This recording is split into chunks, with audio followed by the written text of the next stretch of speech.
My husband said he was reborn. In my previous life, though I held a high position, I couldn't be with Rua, taking my frustration out on you. I treated you with extreme coldness. In the end, you died depressed, while Rua was forced to marry someone she didn't love, crying her days away. Now that I've been given a second chance, I don't want to repeat those mistakes, so I plan to take Rua as my second wife, and the three of us will live together harmoniously from now on. So you mean you want my wealth and status again, while also keeping your childhood sweetheart? I immediately slapped him backhanded. If you're going to live off others, know your place, don't act entitled while sponging. Hello, everyone. Welcome to my channel. Subscribe us to read wonderful stories every day. Now the story begins. Facing Yi Huijin's sincere expression, I was momentarily at a loss for words. Do I really look like a fool to you? Even a child wouldn't believe such words. Why does he think I would? If I remember correctly, you promised my parents during our wedding that you wouldn't take concubines. Hearing this, Yi Huijin defended himself. I said I wouldn't take concubines. I never said I couldn't take an equal wife. Besides, how could Rua lower herself to be my concubine? That remark made me laugh outright. I have to say it's the funniest joke I've heard all year.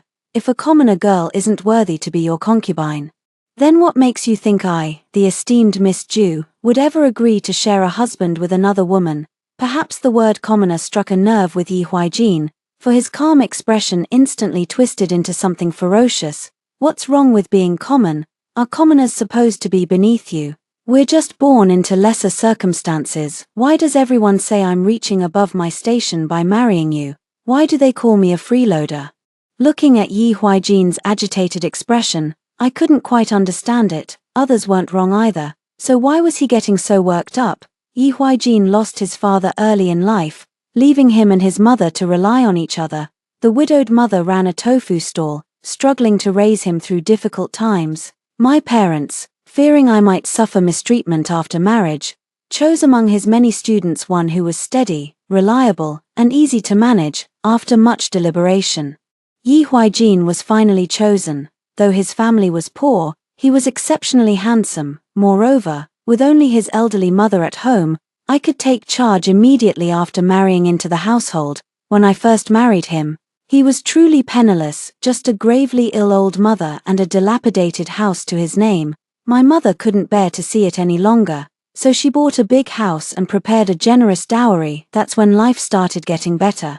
But barely a few days after eating his fill, he started making trouble again. Truly, men shouldn't be allowed to eat their fill until they're past 50. Were they wrong?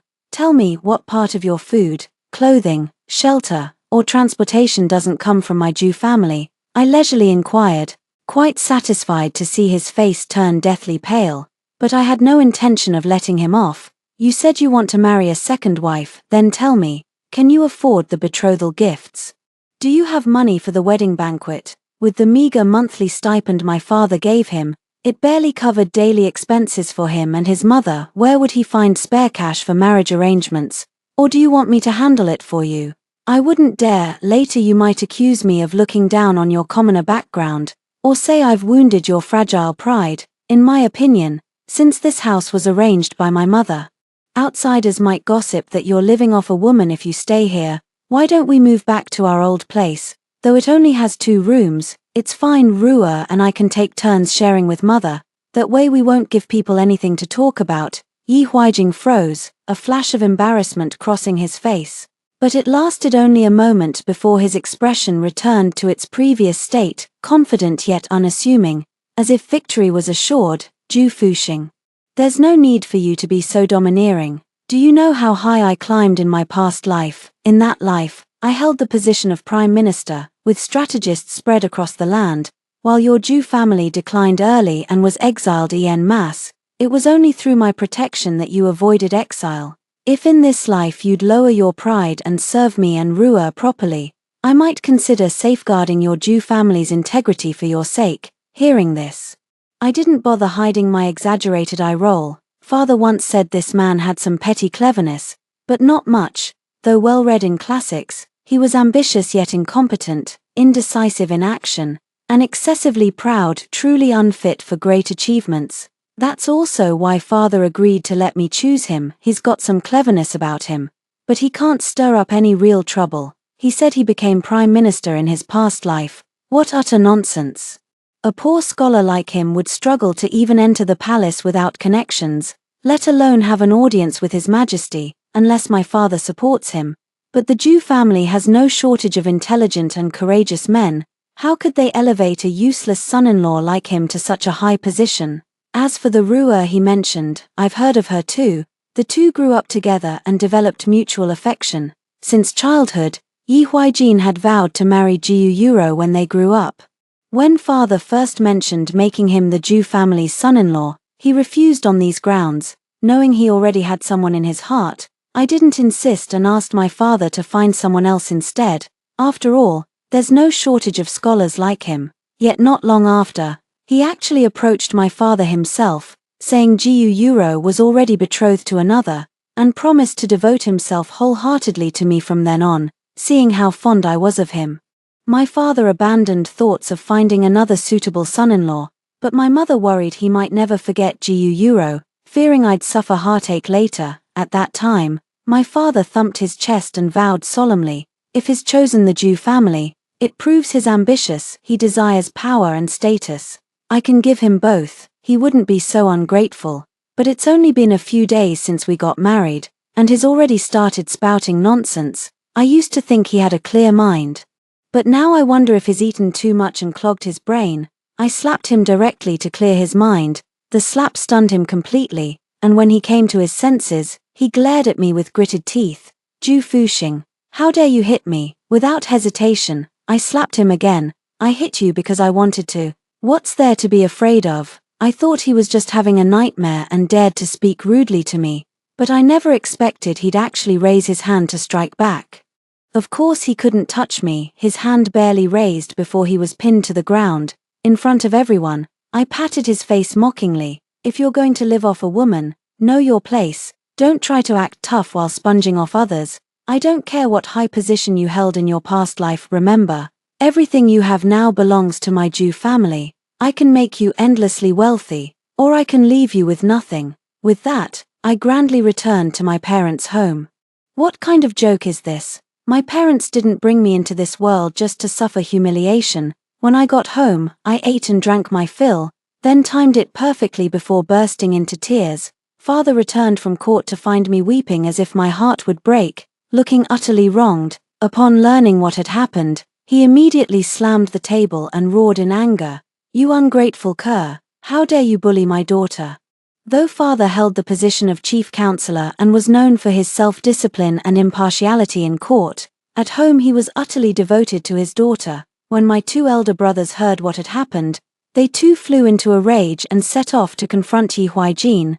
I was born to my parents when they were nearly 50. During a turbulent period at court, father had assisted His Majesty in rooting out several treacherous officials, earning him the emperor's favor. Several dismissed officials harbored intense hatred toward father and bribed our family cook to poison my two elder brothers' food. They sought renowned physicians across the land, yet all declared the poison incurable. Mother and father were utterly grief-stricken, aging decades overnight. Then a wandering Daoist priest who traveled the world happened to pass by. Glancing at mother's belly, he smiled and said, "The Jew family is blessed by a divine star. With filial fathers and virtuous wives bringing forth life, the child in your womb is the reincarnation of a bodhisattva's attendant. Whichever family it is born into shall be showered with boundless fortune, turning calamities into blessings. How auspicious, how auspicious." Everyone dismissed it as mere auspicious words from the Taoist priest, paying it no mind. Yet that very night, my two elder brothers showed remarkable improvement.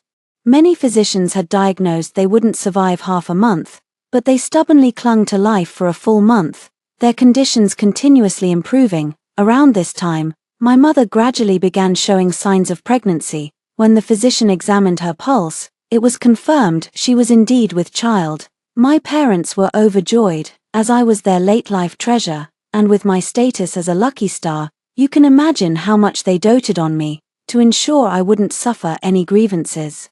They went through great pains to select Yi Huijin, who seemed easy to handle. Never did they expect Yi Huijin to be so ungrateful. All this talk of rebirth and past lives is utterly absurd, not to mention exile of the entire family. My aunt is none other than the revered empress of the dynasty, and my cousin is the crown prince who commands the people's hearts, thanks to our ancestors' merit in supporting the emperor's ascension. My maternal grandfather's family was personally granted the title of Duke Protector of the Realm by His Majesty.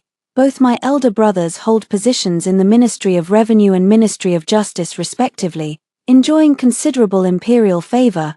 Our family has deep roots in the capital, and unless it's the grave crime of treason, how could we possibly end up exiled as an entire household?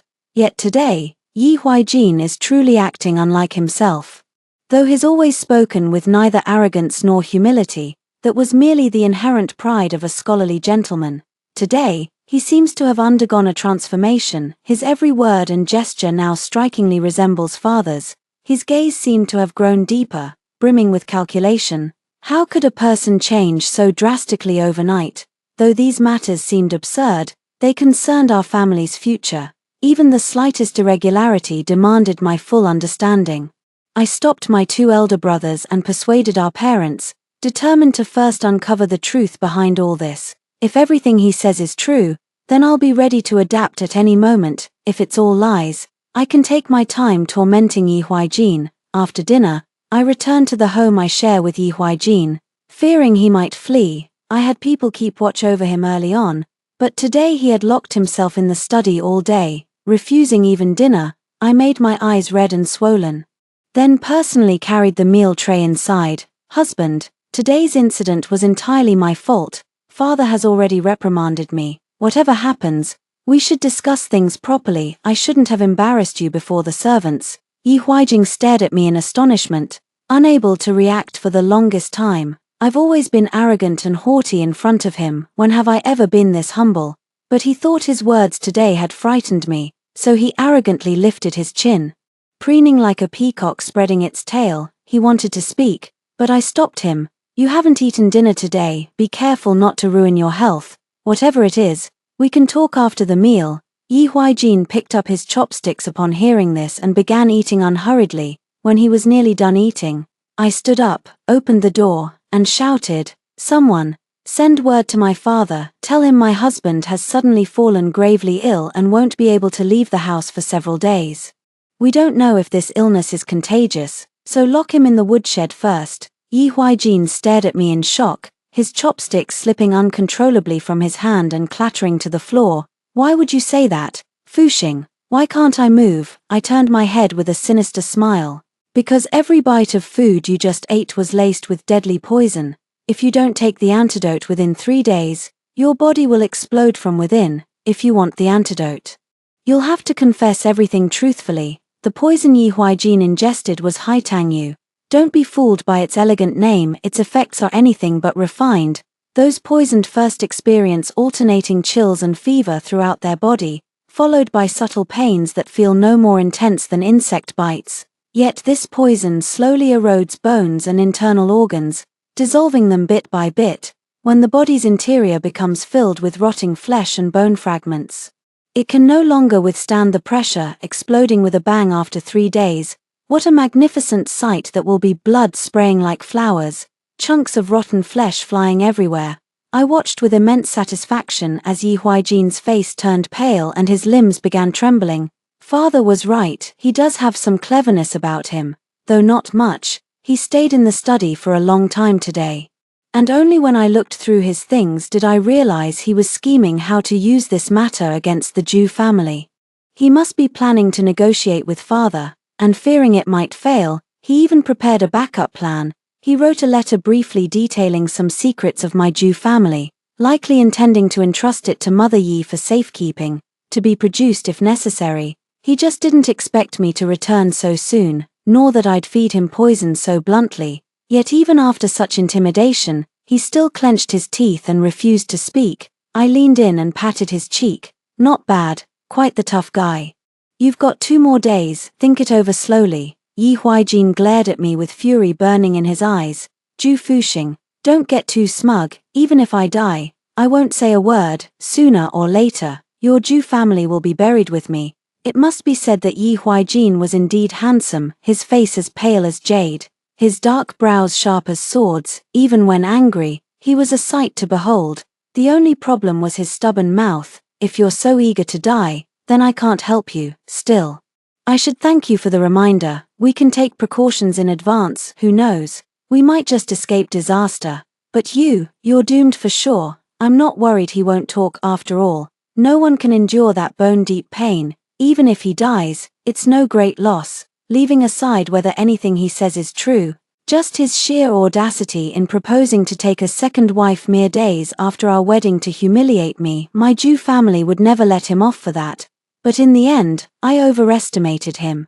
By dusk the next day, he couldn't bear it any longer and sent someone to fetch me. I leisurely watched Yi Huaijin's disheveled state. If you want me to speak, you must promise to give me the antidote and let me go, Yi Huaijin said through gritted teeth. I gave a non-committal nod. In the previous life, when His Majesty left the palace to escape the summer heat, he was assassinated. The imperial physicians diagnosed that His Majesty had little time left at the moment of succession. The third prince, along with several high-ranking officials, accused the crown prince of colluding with the state of Chu in a plot to rebel. Overcome with rage, His Majesty succumbed to his illness and passed away on the spot. After His Majesty's death, the crown prince should have rightfully ascended the throne. However, the grave accusation of treasonous dealings with an enemy state stirred widespread debate among court officials and commoners alike. Many claimed the crown prince had caused His Majesty's death through anger and harbored suspicions of betraying the nation, making him unfit to rule. Temporarily, the court was jointly governed by the Prime Minister and the Grand Commandant. There was never conclusive evidence of treason, and court officials initially agreed that the crown prince could inherit the throne once cleared of suspicion.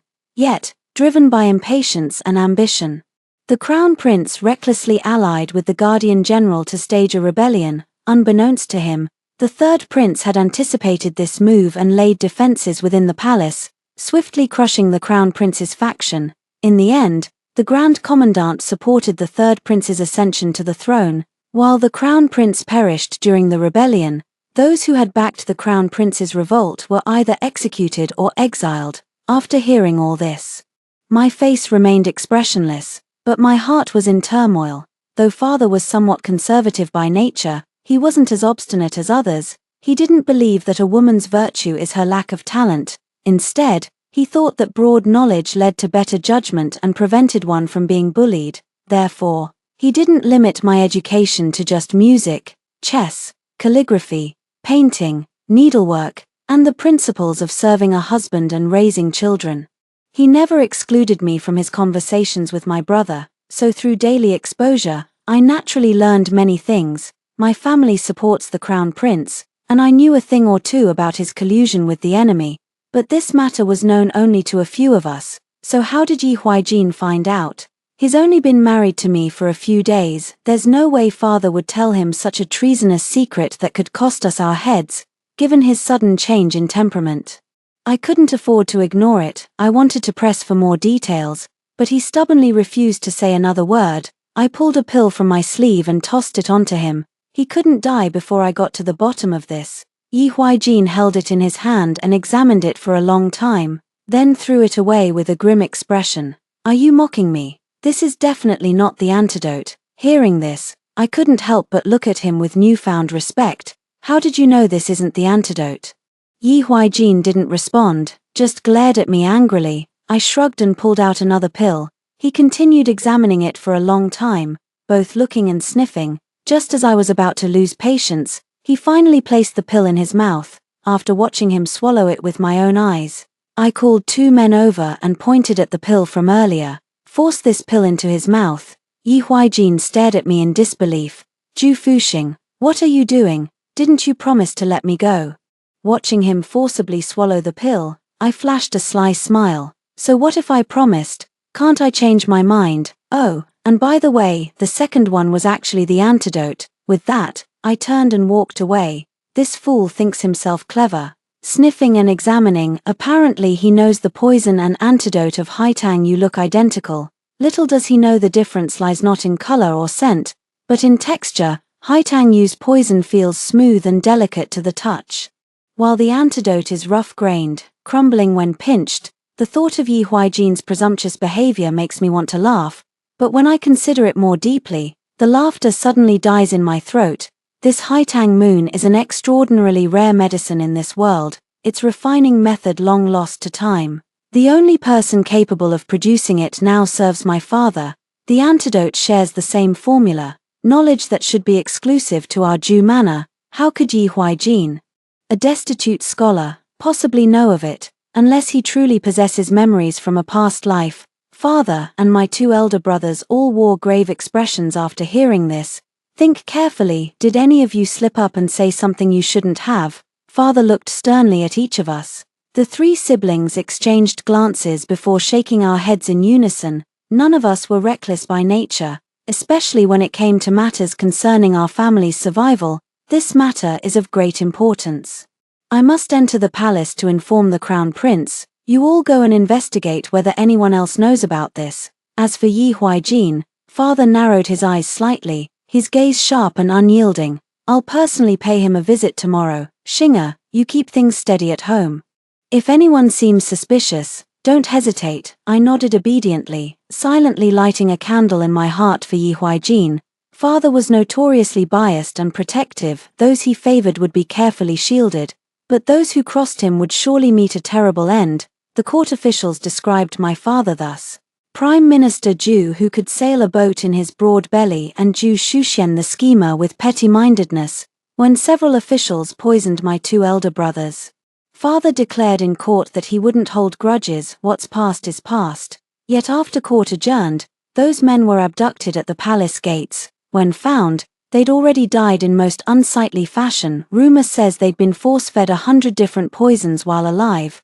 Many people guessed it was father's doing, but none dared speak out against his authority. Yi Huaijin had now touched father's reverse scale. I just needed to sit back and watch the show. The next day, father came over immediately after morning court. A night passed, yet Yi Huaijin remained unconscious. It seemed yesterday's medicine had been too potent. I glanced at Qingzhu, who understood my intention and promptly brought a basin of cold water to splash roughly over Yi Huaijin, instantly sobering him up.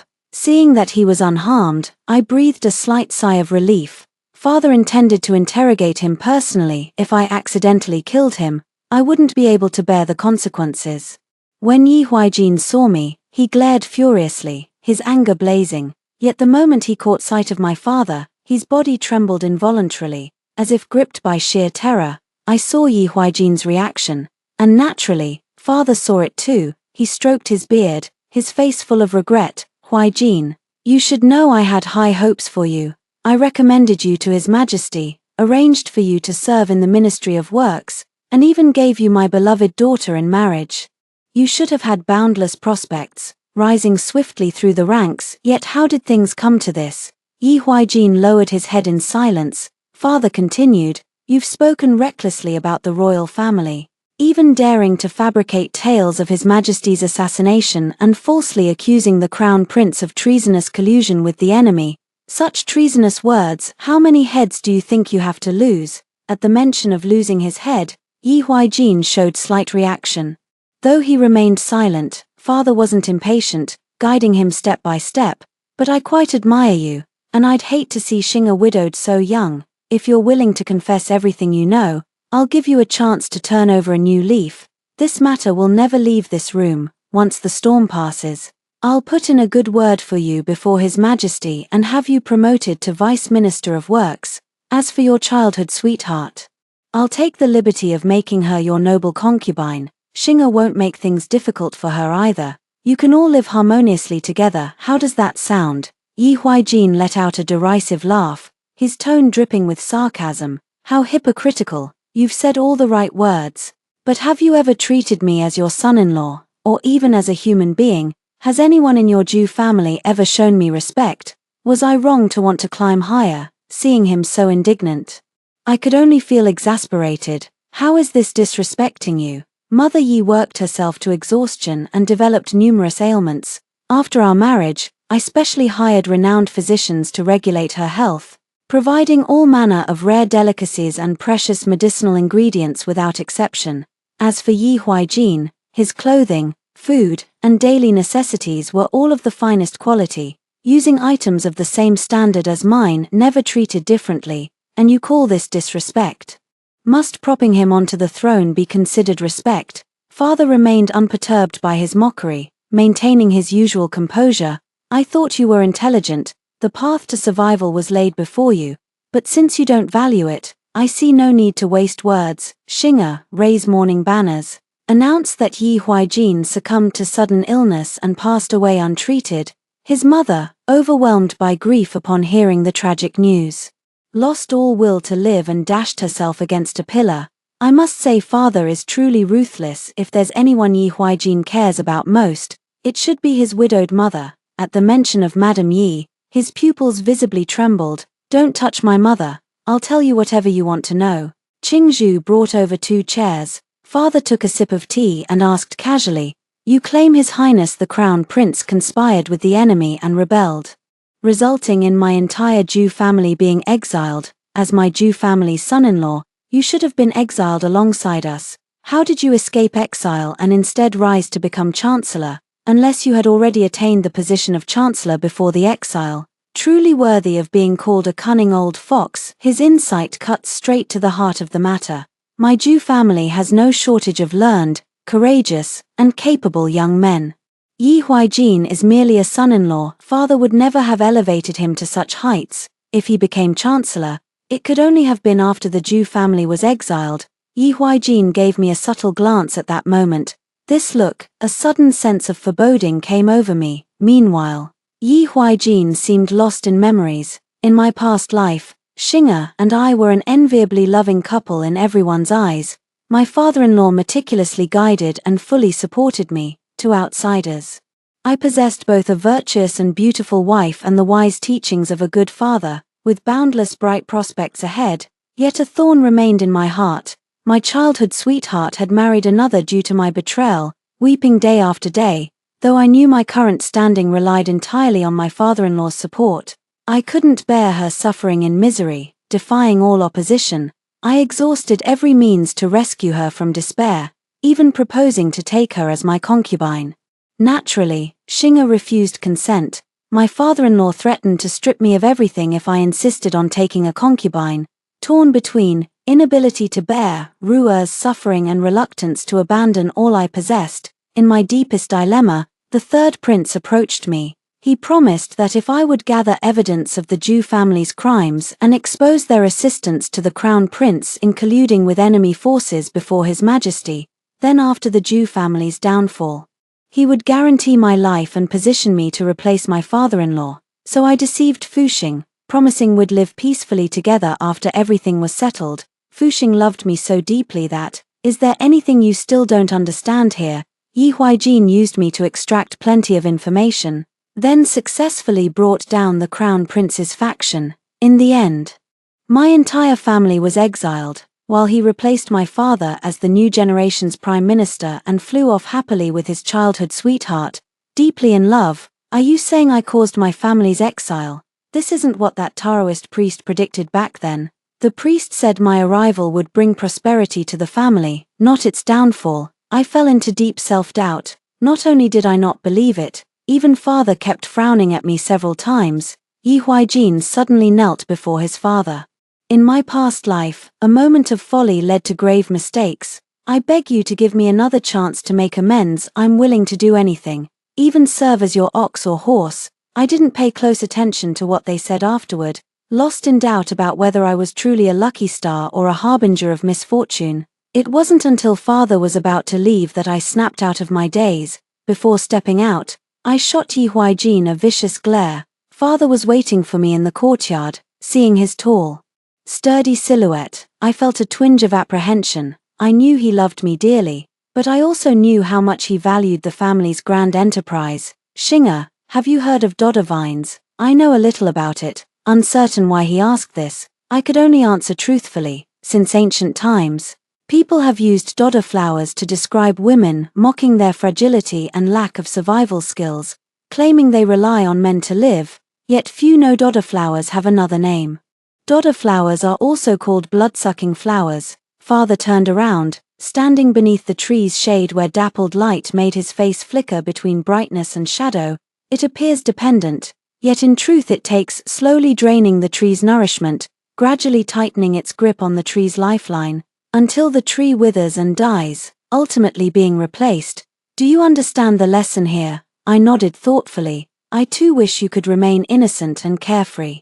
But with imperial authority looming overhead, who can truly live without worries, among the noble families beneath imperial power, which isn't deeply rooted with intricate connections and flourishing branches?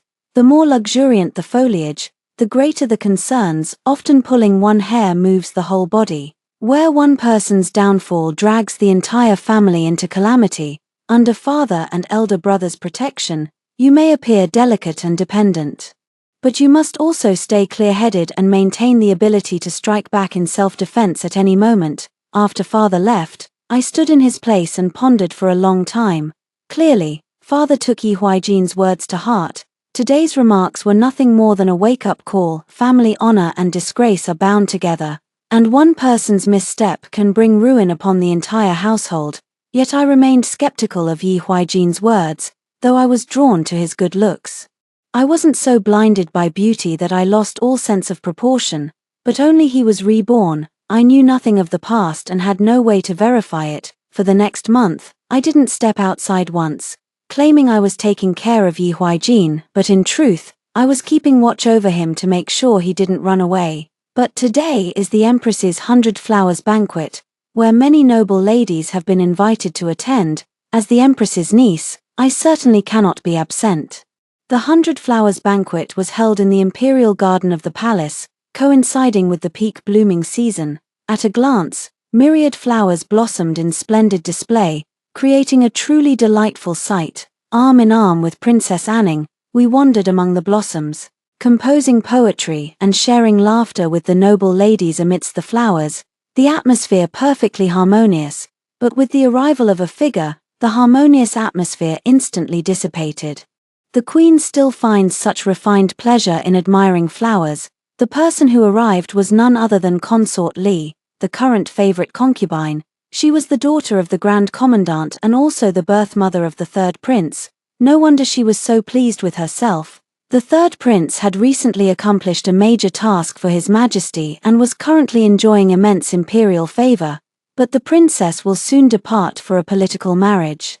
I hear the northern barbarian lands are arid, where not a blade of grass grows, let alone such delicate, dew-kissed flowers.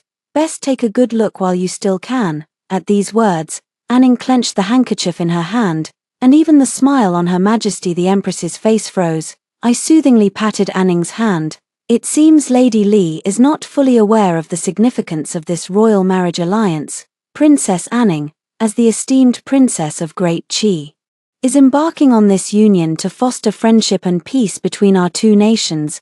If this can bring prosperity and tranquility to the people of Great Qi, then she shall be hailed as a national heroine. Should our heroine long for the flowers of her homeland, we subjects of Great Qi would traverse thousands of miles to present those very blossoms before Her Highness for her delight. Lady Li's gloating expression froze momentarily as she fixed me with a steady gaze. You certainly have a sharp tongue, I bowed respectfully and replied. Your ladyship flatters me. This is merely the proper awareness every subject of Great Qi should possess.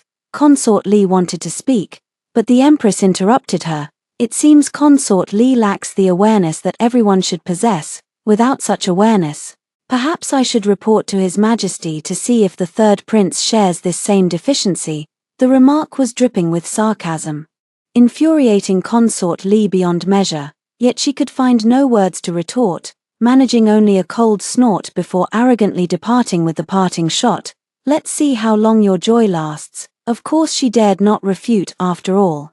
The proposal to marry into the northern barbarians had originated from the third prince himself. A few days ago, the northern barbarians launched an attack on the northern border, and the Duke of Zhen voluntarily requested to lead troops into battle.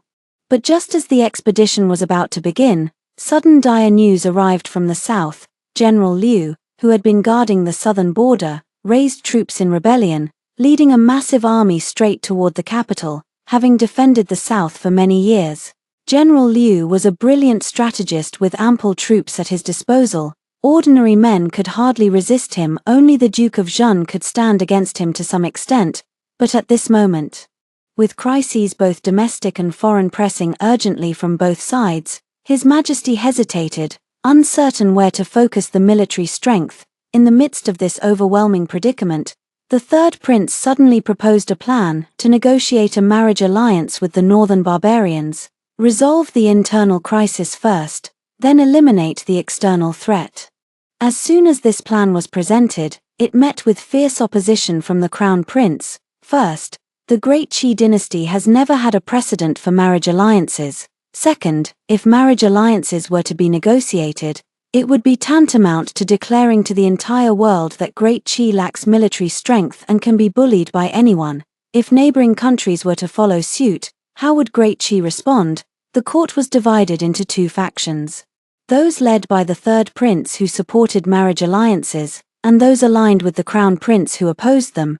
Princess Anning was the only princess of marriageable age in Great Qi, so naturally, the responsibility would fall upon her.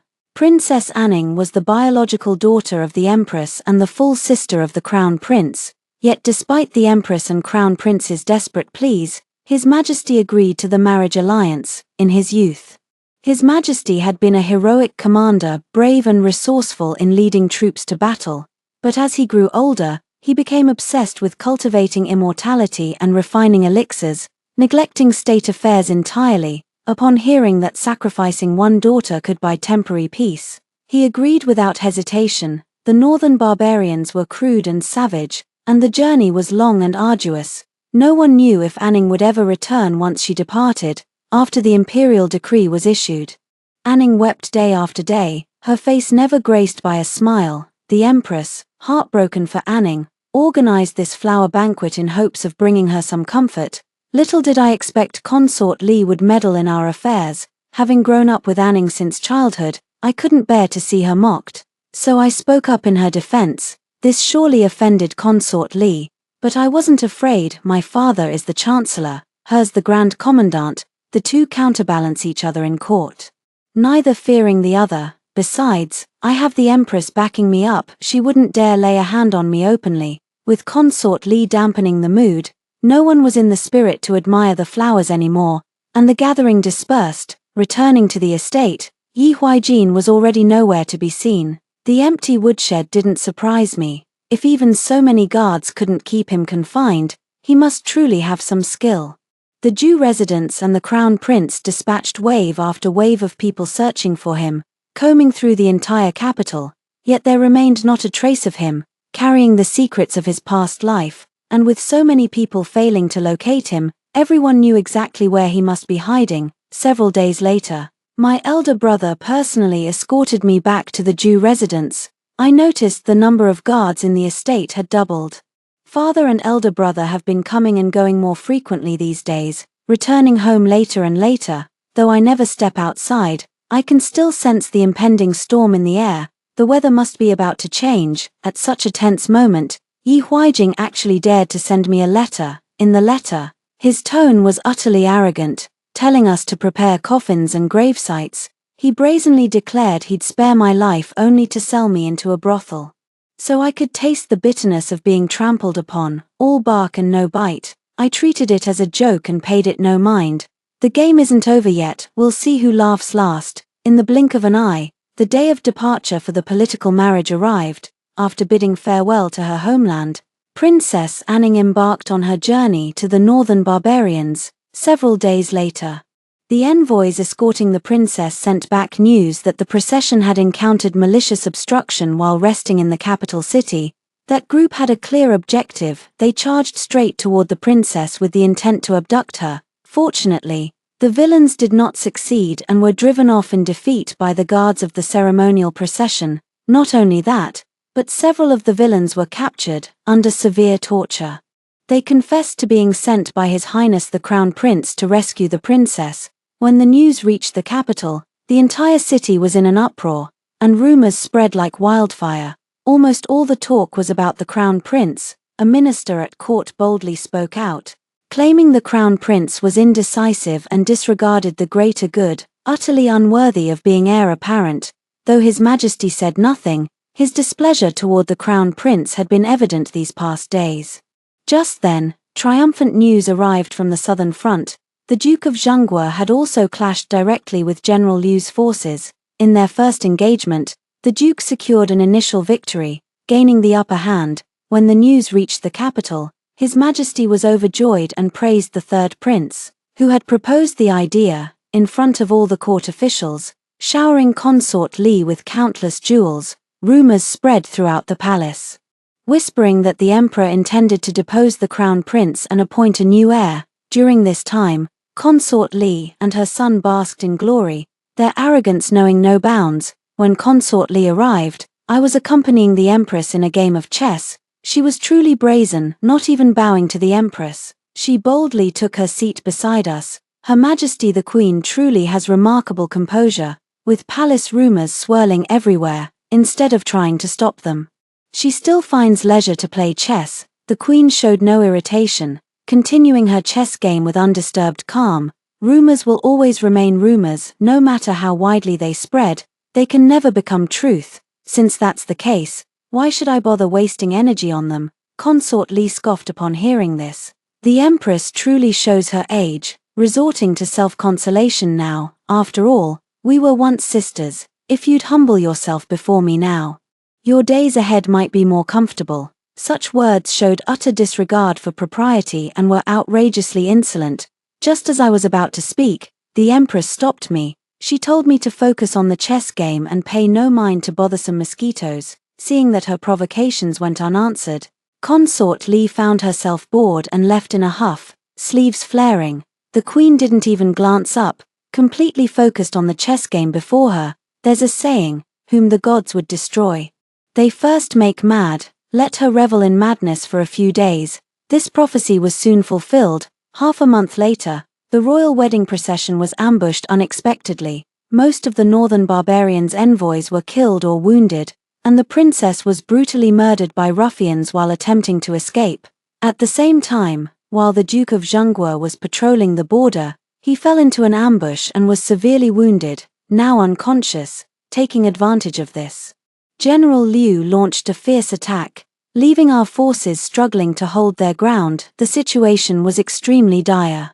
Two devastating pieces of news arrived simultaneously, causing the emperor to collapse onto his dragon throne in a fit of rage and despair. The emperor's health had always been frail, and with the surge of anger and blood rushing to his head, the imperial physicians diagnosed that he had little time left. In such urgent times, with no one to handle state affairs, the Prime Minister proposed that the Crown Prince temporarily oversee governance until the military situation stabilized, after which he would ascend the throne. At this very moment, the third prince suddenly accused the Crown Prince of colluding with the state of Chu, presenting not only their correspondence but also producing the son-in-law of the Chancellor as a witness. Not only that, the Grand Commandant also produced an imperial edict deposing the Crown Prince. The Grand Commandant claimed this was an edict written by His Majesty some time ago, which had not yet been proclaimed. With the appearance of this edict, the neutral ministers at court gradually began siding with the third prince. Just as the matter seemed settled, numerous troops suddenly appeared in the palace, surrounding the third prince. Yet neither the third prince nor his men showed panic, for he had likewise summoned substantial forces. The Crown Prince's troops were no match for the third prince's and soon found themselves at a disadvantage, gazing upon the Crown Prince's desperate struggle. The third prince swelled with triumph. At the critical moment, General Liu suddenly appeared, catching the third prince's faction completely off guard. The Crown Prince accused the third prince of colluding with the northern barbarians and ordered his arrest. The third prince had struck a deal with the northern barbarians. He had them create disturbances in exchange for ceding 15 northern border cities upon his ascension to the throne. The incident unfolded so abruptly that the third prince had no chance to escape. At this moment, news arrived from the northern border that the Duke of Zhengguo and his 100,000-strong army had reached the frontier, preparing to launch a major battle against the northern barbarians. No wonder in your past life you only lasted 3 days as Chancellor before getting beheaded. I looked at Yi Huaijin's incredulous expression and scoffed mockingly. We had long known about the third prince's collusion with the northern barbarians, so we asked General Liu to stage a performance. After leaving the city, Duke Zhenghua immediately turned northward toward the border. In his bid for the throne, the third prince had promised to cede 15 cities to the northern barbarians. The northern barbarians were inherently cruel, firmly believing that those not of our kind must harbor treachery. Their first act upon occupying the cities was massacre. General Liu was a brave and benevolent commander who naturally couldn't stand the third prince's actions, so he cooperated with us in staging a play. The alleged collusion with the state of Chu was completely fabricated, all to make the third prince think he had leverage and act more swiftly. How did you know? Could it be, you've also been reborn? Yi Huaijin abruptly raised his head upon hearing this, his expression one of shock. Hearing these words, I suddenly recalled his earlier nonsense about how deeply devoted I was to him and how I obeyed his every whim. Furious beyond measure, I couldn't help but slap him across the face. If I'd truly been reborn, do you think I'd have let you prance around this long? I'd have killed you ages ago. I actually believed his words, wallowing in self-blame and guilt for a long time, even afraid to face my family. If you haven't been reborn, then how did you know I've only been in position for 3 days? It wasn't just him who was reborn, Jiu Yuro was too. The Yi Huaijin of the previous life did have some skills. He nearly ruined everything. He enjoyed the wealth and honor bestowed upon him by the Zhu family, yet he couldn't bear others' gossip. Thus, he harbored resentment toward the Zhaos, secretly gathering their secrets while covertly serving the third prince. In the previous life, when the Duke of Zhenghua led troops northward, the third prince seized the opportunity to assassinate the emperor, frame the crown prince, and stage a coup. Knowing the crown prince's strongest support was the Duke of Zhenghua, the third prince had long leaked our military maps to the northern barbarians, causing the duke's forces to suffer repeated defeats in battle. The incident struck suddenly. Father and the crown prince were caught unprepared and fell into disadvantage. Fortunately, the crown prince escaped unharmed. The third prince, believing victory was assured, ascended the throne as king, and Yi Huaijin also replaced his father to assume the position of prime minister. Yet only 3 days after his coronation, Duke Zhenghua and General Liu returned to the capital with news of victory, escorting the crown prince. The third prince had assumed Duke Zhenghua was trapped by the northern barbarians and unable to attend to affairs in the capital. But he never expected General Liu would lead half the troops to reinforce Duke Zhenghua, driving the northern barbarians into a desperate retreat. In the end, the third prince was executed for treason, his head displayed as a warning to all. Yi Huaijin suffered endless torment, living a life worse than death. In his previous life, after ascending to the position of prime minister, he did indeed order someone to rescue Jiu Yuro. But Jiu Yuro had endured such brutal treatment in the Tang household that her face was disfigured and her body covered in wounds. When Yi Huaijin saw Jiu Yuro, now unrecognizable from the woman in his memories, his first instinct wasn't pity, but to personally end her life. Now that he holds a noble status, Jiu Yuro's current state is utterly unworthy of him. She would only bring him shame. He said he had wronged Jiu Yuro in this life and vowed to make it up to her in the next. But Jiu Yuro hated him to the core, wishing she could raise her hand and kill him.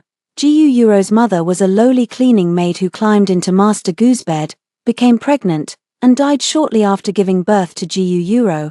As a mere illegitimate daughter without her birth mother's protection, her life was worse than that of a maidservant. The Jiu family abandoned her in a remote and dilapidated courtyard, leaving her to fend for herself. Next to the courtyard lived the Yi family. Bonded by shared misfortune, the two often poured out their hearts across the wall and eventually swore an eternal vow. Yi Huaijin frequently climbed over the wall to engage in illicit relations with Jiu Yuro. Jiu Yuro didn't refuse either, since Yi Huaijin had promised to marry her. But secrets can't stay hidden forever. Eventually the Jiu family found out. Even with the scandal exposed, it wouldn't matter as long as the two got married. As merchants, the Jiu family wasn't short on money.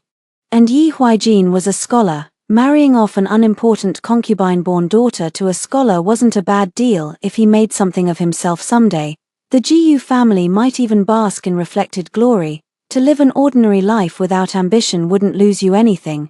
Yet at this moment, Yi Huaijin hesitated. He believed his future held boundless possibilities, that he could marry a better woman. Coincidentally, father asked him then if he'd be willing to become my husband. Because of his affair with Jiu Yuro, he didn't dare to agree at all. Yet ultimately, ambition prevailed. He went to old master Jiu, claiming it was Jiu Yuro who had seduced him, and even threatened the old man by saying he was about to become the Jiu family's son-in-law. He demanded that old master Jiu handle everything properly, including Jiu Yuro.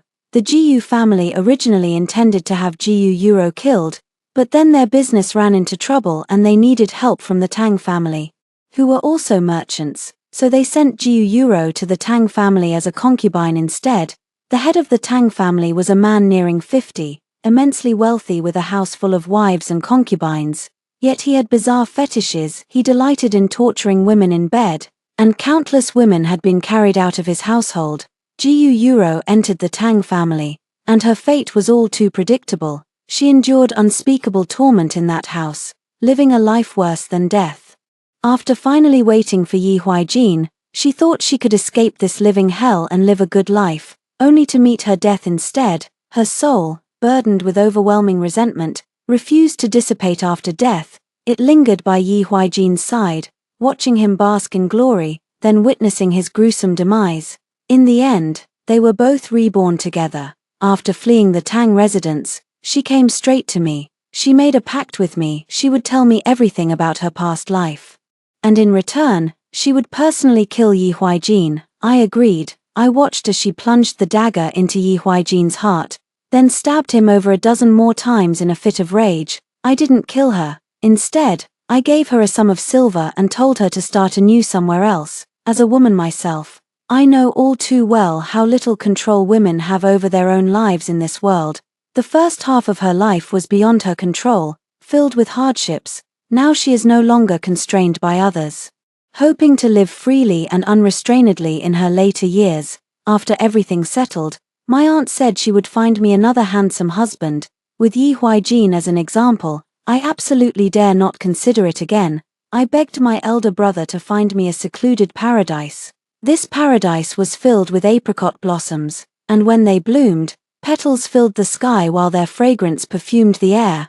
Anning and I sat beneath the apricot trees, sipping homemade apricot blossom wine.